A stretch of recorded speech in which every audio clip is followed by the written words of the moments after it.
Have you been practicing well? Welcome back. Today I'm going to show you the best way that worked for me to memorize the fretboard. If you're new here, subscribe and pass by the notification bell, and let's start. The notes are named after the alphabets, and that's very good because we all know the alphabets. The only thing you need to memorize are those musical distances.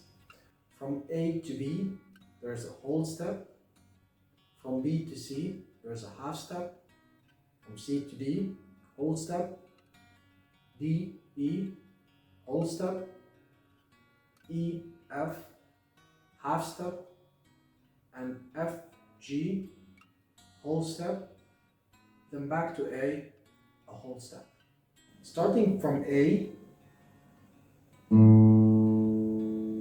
B, C, D, E, F, G, then A. We are on the 12th fret, so whatever comes after that, it's repetitive, same as here. So starting here from A, that's B, that's C, that's D, and so on. You can apply those musical distances all over the fretboard. So wherever you are on the fretboard, let's say I'm here, that's an A note. How did I know that's an A note? Because that's E, F, G, A, then B, C, D, E. I'm on the 12th fret, so E, F, G, A, B, C. The two things you need to practice every day to memorize the fretboard are playing each note and name it.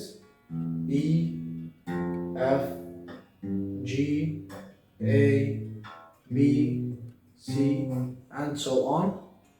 And the second thing is print that template I will put in the end of the video and fill it manually while you're at the office, while you're on your lunch break, whenever you got time, just pick it up and fill it. Then come back and play it on the guitar. Then the next day fill it also. Print like 20 copies of that, and I promise you in 10 days you will memorize the fretboard if you do this just for 10 minutes a day. I hope you liked this lesson. Leave a nice comment and a thumb up, and stay safe, keep practicing.